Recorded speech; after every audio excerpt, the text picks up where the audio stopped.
Assalamualaikum warahmatullahi wabarakatuh. Hai, nama aku Eva Neka Wijaya dengan NPM 22150611128. Hari ini aku akan memaparkan mengenai modul 8 yang berjudul Change and Historical Modeling. Di sini aku memiliki 4 topik pembahasan. Yang pertama adalah modeling historical data, modeling change time, modeling change price, kemudian ada drawing convention for reliability. Nah, yang pertama adalah modeling historical data. Modeling historical data pada database design mengacu pada cara merancang database agar dapat menyimpan data yang berubah seiring waktu.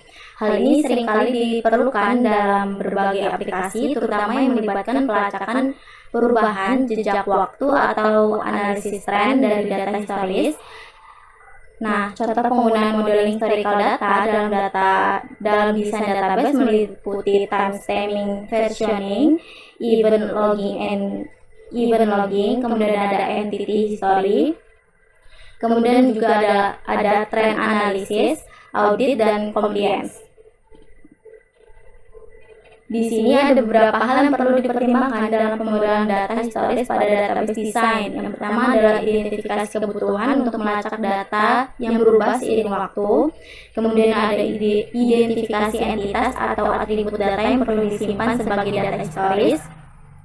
Menentukan cara terbaik untuk mengatur data historis seperti menggunakan tabel terpisah atau menambahkan kolom timestamp pada tabel yang ada. Kemudian juga menentukan persyaratan keamanan dan integritas data. Lalu memodelkan hubungan antara data historis dan data saat ini. Nah, kemudian contoh modeling historical data nih. Di sini ada sebuah perusahaan yang perlu menyimpan data tentang gaji karyawan. Kemudian perusahaan tersebut menginginkan data itu dapat menyimpan catatan sejarah tentang kapan dan bagaimana gaji karyawan berubah selama bekerja. Kemudian di sini ada diagramnya. Yang di kotak pertama itu entity pertama ada salary history yang memiliki atribut salary start date sebagai atribut kunci, kemudian ada salary end date, lalu ada weekly salary amount. Nah, kemudian entity berikutnya, entity kedua ada employee yang atribut kuncinya itu ada ID atau pengenal, kemudian ada first name dan last name.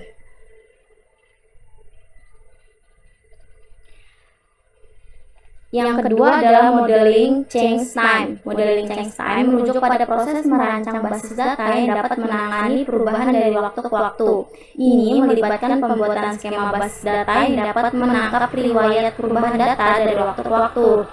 Hal ini penting karena data dalam basis data dapat berubah secara sering dan seringkali perlu untuk melacak perubahan ini untuk menjaga integritas dan akurasi data. Dalam konteks desain basis data, kendala terkait waktu merujuk pada kendala atau pembatasan data yang dihasilkan dari dimensi waktu. Misalnya, kendala yang menentukan bahwa waktu akhir suatu acara harus lebih lambat dari waktu mulai adalah kendala terkait waktu. Kendala ini dapat atau tidak dapat ditransfer tergantung pada waktu. Kemudian ada contoh modeling change time nih. Nah, beberapa contoh kendala terkait waktu itu ada waktu akhir harus lebih lambat dari waktu mulai, kemudian ujian tidak dapat dibatalkan antara waktu mulai dan waktu akhir. Waktu mulai dan waktu akhir adalah waktu yang terjadi pada tanggal ujian. Selain itu, penting catat bahwa kendala terkait waktu dapat mewakili ketidaktransferan kondisional. Misalnya, kendala bahwa ujian tidak dapat dibatalkan antara waktu mulai dan waktu akhir adalah ketidaktransferan kondisional karena bidang start time bukan dead time. Hanya waktu. Ini berarti bahwa kendala hanya berlaku untuk ujian yang terjadi pada hari yang sama, begitu. Kemudian yang ketiga adalah modeling change price.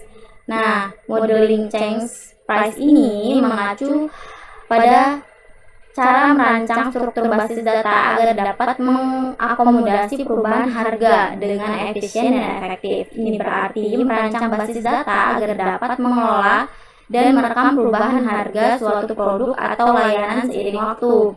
Skema ini melibatkan pembuatan tabel untuk produk dengan misalnya dengan kolom ID, lalu ada nama produk, ada harga dan stoknya.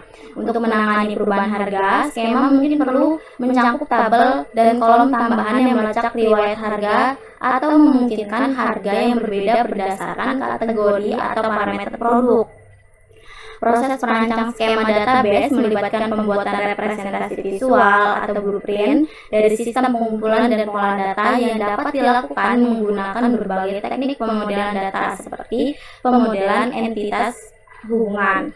Skema yang dihasilkan harus dapat menangani perubahan harga produk dan data lainnya dari waktu ke waktu sambil menjaga integritas dan konsisten data. Kemudian contoh modeling change price nih, misalnya ya ada sebuah lembaga keuangan dapat menggunakan konsep ini untuk merancang skema database yang dapat menangani perubahan harga saham dari waktu ke waktu. Skema ini dapat mencangkup tabel untuk saham dengan kolom ID, nama saham, harga, dan volume. Untuk menangani perubahan harga, skema mungkin perlu mencangkup tabel atau kolom tambahan yang melacak riwayat harga atau memungkinkan harga yang berbeda berdasarkan kategori atau parameter saham. Hal ini dapat membantu lembaga tersebut memprediksi harga saham dan membuat keputusan investasi yang tepat. Nah, yang keempat, terakhir, ada drawing convention for reliability. Pada database design, ini merupakan konvensi atau aturan dalam menggambar Entity Relationship Diagram atau yang sering disingkat dengan IRD yang bertujuan untuk memudahkan pembacaan dan pemahaman IRD yang kompleks. Nah, tujuan utama dari konvensi ini adalah untuk memastikan bahwa desain basis data mudah dibaca, dipahami, dan diinterpretasikan oleh orang lain yang melihatnya. Ini sangat penting karena desain basis data yang kompleks dan sulit dimengerti dapat menyebabkan kesalahan, kebingungan, dan masalah lainnya dalam pengembangan dan pemeliharaan sistem informasi. Lalu contoh drawing convention for reliability nih.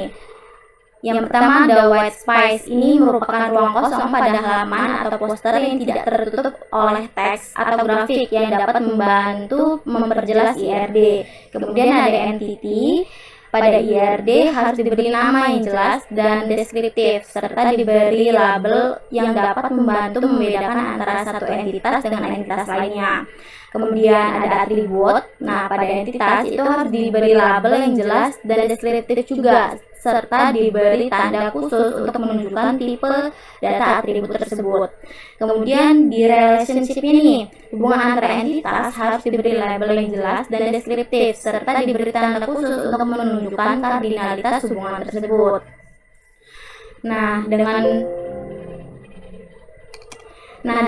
menerapkan drawing convention for reliability pada IRD, diharapkan IRD yang kompleks dapat lebih mudah dipahami dan diinterpretasikan oleh pengguna yang berbeda-beda. Baiklah, sekian dari saya. Terima kasih banyak. Saya akhiri. Wassalamualaikum warahmatullahi wabarakatuh. Bye.